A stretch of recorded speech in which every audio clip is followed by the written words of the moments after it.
சூதுகவும் 2 திரைப்படத்திலே நடித்திருக்கின்ற கலைஞர்களுக்கும் தொழில்நுட்ப கலைஞர்களுக்கும் என்னுடைய வாழ்த்துக்களை நன்றியினை தெரிவித்துக் கொள்கின்றேன். பத்திரிகை துறை ஊடகத்துறை நண்பர்களுக்கு சகோதரர்களுக்கு என்னுடைய வணக்கம். ஒரு திரையுலக பயணம் ஒரு 45 ஆண்டு காலமாக போய்கொண்டிருக்கிறது. இதில் இப்போ நடிக்கிற இந்த படத்தில் இன்றைய இளைஞர்களோடு சேர்ந்து நடிப்பதில் எனக்கு ரொம்ப சந்தோஷம். தம்பி சிவா அவர்கள் ஒரு அருமையான அற்புதமான ஒரு கலைஞன். தம்பி கருணாகரன் இவர்களோடு நான் நடிக்கிறேன்.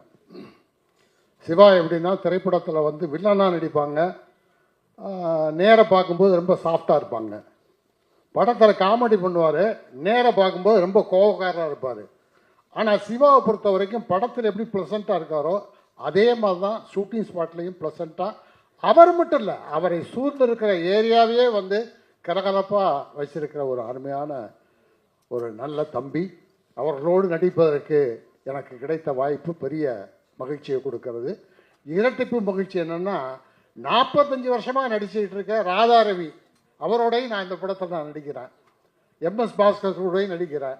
அதனால் வந்து அதற்கும் இந்த படத்தினுடைய தயாரிப்பாளர்கள் குமார் சார் அவர்களுக்கும் தங்கராஜ் அவர்களுக்கும் இயக்குனர் அர்ஜுன் அவர்களுக்கும் என்னுடைய நன்றியை சொல்லிக் கொள்கின்றேன். சிவா பேசும்போது சொன்னார், இந்த மாதிரி எந்த படத்தை பற்றி எங்கள் அம்மா கேட்க மாட்டாங்க, இந்த படத்தை பற்றி கேட்டாங்க, யார் நடிக்கிறாங்கன்னு கேட்டாங்க. வாகை சந்திரசேகர் நடிக்கிறாரு அப்படின்னு நான் சொன்னேன். அவர் நல்லா தமிழ் பேசுவார் அப்படின்னு எங்கள் அம்மா சார் கேட்டாங்க சார் அப்படின்னாரு. நான் சொன்னேன், சிவா உடனே நீ கவுண்டர் கொடுத்துருக்கணும் அம்மாவுக்கு. வாகை சந்திரசேகர் நல்லா தமிழ் பேசுவார், ஆனால் தமிழ் படத்துலேயும் நடித்தவன் நான் இங்கே சொல்லியிருக்கலாம், அந்த அளவுக்கு அம்மாட்ட சொல்லியிருந்துருக்கலாம் அப்படின்னா. இங்கே பேசும்போது சந்தோஷ் நாராயணன் அவர்கள் சொன்னார்கள், அதாவது ஒரு பாட்டு அதெல்லாம் வந்து ரசிக்கும் போது அப்படியே வந்து பெர்ஃபார்மன்ஸ் ஓவராக அப்படி போய் ஒரு நடிச்சு கிடிச்சு அப்படின்ற மாதிரியான ஒரு இது கொடுத்தாக வேண்டியிருக்கும் மேடைக்கு வந்தால். இந்த மேடையில் அது நடக்கவே இல்லை, எல்லாம் யதார்த்தமாக இருந்தாங்க. இது என்னன்னா, இப்போ தான் பிரம்மாண்டமான விழாக்கள் நடக்குது. ஒரு 20-30 வருஷத்துக்கு முன்னாடியெல்லாம் சின்னதாக தான் கேசட் வெளியீட்டு விழாவோ இந்த மாதிரி நடக்கும், ப்ரிவியூ ஷோ நடக்கும். ப்ரிவியூ ஷோ முடிஞ்சு வெளியே வரும்போது அங்கே அந்த படத்தோட டைரக்டர் ஆர்டிஸ்ட் எல்லாம் நிற்பாங்க. என்னுடைய நண்பர் சத்யராஜ், மாப்பிள்ளை சத்யராஜ் சொல்லுவான், வெளியே வந்த உடனே என்னென்ன ரெடி பண்ணி வச்சுக்கிறது வச்சுட்டு ஹலோ பிரமாதம் ஈத்து எல்லாத்தையும் ஒன்றும் இல்லைன்னு பாராட்டிட்டு வீட்டுக்கு போய் கண்ணாடியை பார்த்து வாய் வலிக்குதே, எவ்வளோ நேரம் இழுத்து பொய்யா சிரிக்கிறது அப்படின்னு நான் டயர்டாக இருப்பேன்னு சொன்னாப்புல.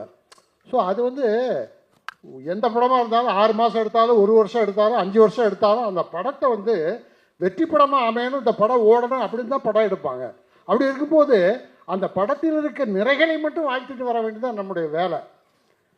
அதற்கு தான் வந்து பத்திரிகை ஊடக நண்பர்கள் இருக்கீங்க, நீங்கள் தான் அந்த குறைகளின் நிறைகளையும் சொல்லணும். எங்களை போன்றவர்கள் வந்து நிறைகளை மட்டும்தான் சொல்லிட்டு வரணும். ஒரு சிங்கம், காட்டில் ஒரு சிங்கம் இருந்திருக்கு. அந்த சிங்கத்துக்கு ஒரு ஆடு அப்படி போயிருக்கு. அந்த ஆடை கூப்பிட்டு என் வாய் நாறுதான்னு பாரு, மோந்து பாரு, முகர்ந்து பாருன்றிருக்கு. ஆமாம் அப்படின்னு சிங்கத்துக்கு கோவம் வந்து அடிச்சிருச்சு.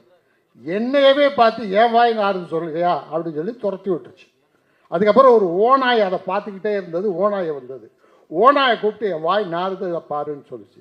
ஓநாயை வந்து நாறுதுன்னு சொன்னால் ஆடு மாதிரி அடி வாங்கிடுவோமே சொல்லிட்டு நாரலை அப்படின்ட்டு பொய்யா சொல்கிறேன்னு சொல்லி சிங்கம் மறுபடியும் அடிச்சிருக்கு. அதுக்கப்புறம் ஒரு நரி வந்திருக்கு. நரி வந்தோன்னா நேராக வந்து சிங்கத்தில் சிங்கம் என் வாயை நாறு மோந்து பாரு, முகந்து பாரு, நாறுதான்னு கேட்டிருக்கு. இப்படியே மோந்து பார்த்துட்டு நரி 2 நாளாக எனக்கு ஜலதோஷம், எந்த வாடையும் தெரியல அப்படின்னு நரி சொல்லிச்சான். அப்போ நீ போயிடுன்னு சொல்லிடுச்சான். அந்த மாதிரி சில நேரங்களில் நரி மாதிரி சைலண்ட்டாக போயிட வேண்டிதான்.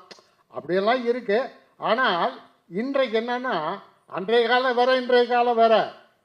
அன்றைக்கு கூட ஒரு நண்பர் கேட்டார், என்னங்க இன்றைக்கு கேரவன் கலாச்சாரம், அன்றைக்கு வந்து நீங்கள்லாம் அப்படிலாம் இல்லையே அப்படின்னு.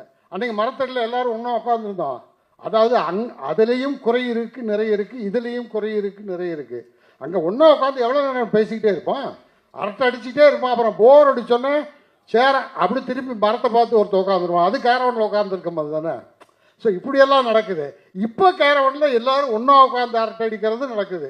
இப்போ நாங்கள் எங்கள் ஷூட்டிங்கில் எல்லாருமே சிவா கர்ணா எல்லாரும் ஒரே கேரவனில் உட்காந்து இது மாதிரி நல்லது இருக்குது கெட்டது இருக்குது. இதில் எனக்கு என்ன மகிழ்ச்சி, என்ன நான் கற்றுக்கிட்டேன்னா, இன்றைய சினிமாவை இன்றைய மக்களுடைய ரசனையும் மாறி இருக்குது.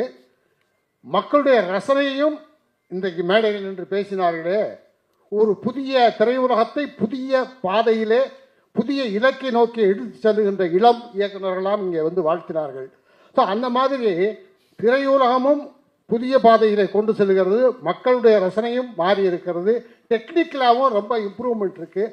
அதனால் அதிலெல்லாம் சேர்ந்து அந்த இளைஞர்களோடு கைகோர்த்து நானும் ஓடுவதில் பெருமைப்படுகின்றேன். இந்த படத்திலே நடித்ததிலே எனக்கு நெஞ்சார்ந்த மகிழ்ச்சி.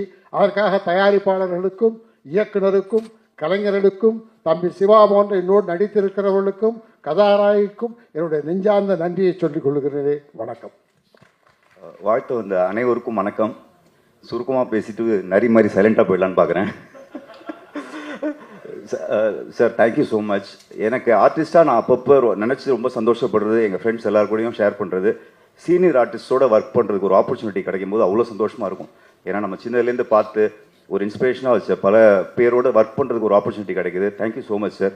Great pleasure working with you Chandrasekhar sir. Again MS Bhaskar sir பையனாக நடிச்சிருக்கேன்.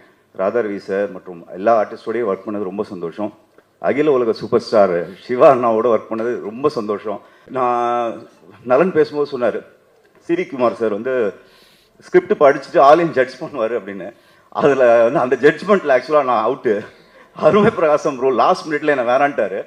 பட் எனக்கு ஒரு மாதிரி அப்செட் ஆகிடுச்சு. நலன் சொன்னா, இல்லை மச்சி நிறைய ரோல்ஸ் இருக்குடா, பார்த்துக்கலாம்டா, வேறு ஏதாவது ரோல் பண்ணுறா அப்படின்னு. இல்லையடா ஃபுல்லாக நீ எனக்கு அருமை பிரகாசம் ஷார்ட் ஃபிலிம்லாம் எழுதிட்டியாடா அப்படின்ட்டு கார்த்திக் சுப்ராஜ் போய் புலம்புனேன். அவர் ரெக்கமெண்ட் பண்ணார் சிவகுமார் சார்ட்டு போயிட்டு, இல்லை ஒரு சர்ப்ரைஸாக இருக்கும் கருணாத் பண்ணட்டும் அப்படின்ட்டு. ஸோ அப்படி வந்தது தான் அருமை பிரகாசம் ரோல். இன்னைக்கு அதோட சீக்வல்லையும் நடிக்க ஒரு வாய்ப்பு கிடைச்ச thank you sir. Thank you so much.